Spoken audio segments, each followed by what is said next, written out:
The Chargers snapped their 6-game losing streak and finally got a win against the Jacksonville Jaguars on Sunday. Here are 3 things that stood out the day after the game.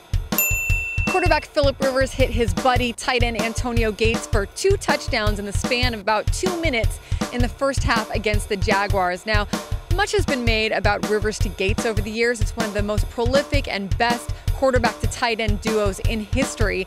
And it's a beautiful thing to watch. There's something so special about Rivers to Gates, 17 and number 85. Tight end Tony Gonzalez holds the record for the most touchdown catches by a tight end in NFL history at 111. Now Gates hit number 103 in the game yesterday. He hit 102 and 103. So they've got 5 games left to get him to 111 or hopefully past 111 so he can break that record. And Philip Rivers said they're going to do every effort, make every attempt to get him to that point. Now that should tell you 2 things.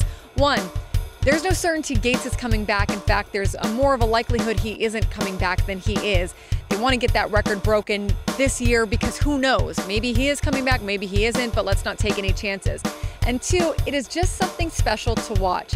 As you watch these next 5 games, as you see Rivers to Gates happen, enjoy it, savor it. You don't know when it's coming back. You don't know if it's coming back. And it has meant so much to the city of San Diego, so much to this organization, so much to fans to watch those 2 over the years. I'm just giving you that warning now.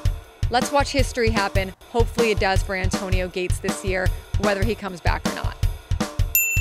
Running back Melvin Gordon had probably his best performance against the Jaguars, or at least his most productive performance since week 2 against the Cincinnati Bengals. On Sunday, Gordon rushed for 60 yards on 14 carries. It's an average of 4.3 yards per attempt.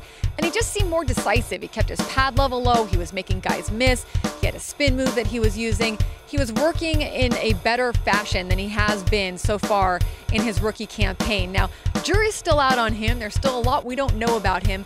I'm still going to say that this kid's upside is good. If they can figure out how to use him, put the right pieces around him, get the system to work for him, and if he also does his part and really pushes himself to be a dominant running back in the NFL, I still think there's a lot of upside for Melvin Gordon. There's no other way to say it than to say that the Chargers have been terrible at stopping the run this season. They've allowed at least 100 rushing yards in 9 of their 11 games, and they allowed 102 against the Jaguars, but you could at least find a glimmer of improvement, and that came with inside linebacker Denzel Perryman alongside inside linebacker Manti Te'o. Now, I'm not saying that these 2 are perfect. I'm not saying that they solve all the problems on defense, but having Perryman in there seemed to free up Te'o to make some more plays and be around the ball more often. And Perryman, for his part, this guy is around the ball all the time. He's in on pretty much every play. He's very instinctive, very physical.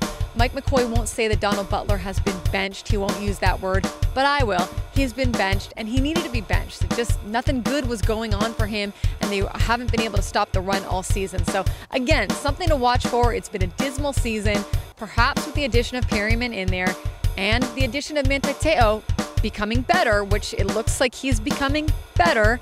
Then there'll be some improvements on this defense. The big thing here is, can they stay healthy? That's really going to be the big issue, and the jury's still out on that one too. They're really going to be put to the test against the Broncos. The Broncos have rushed for 170 yards against the Bears and then 179 yards against the Patriots in the last 2 weeks. So how good they are at stopping the run and how improved they are and how far they need to go still, we'll see. For now, the Chargers are 3-8. They got a win. Enjoy it. Broncos come to town on Sunday, and we'll see how that goes. From Mighty1090.com, I'm Annie Havrin.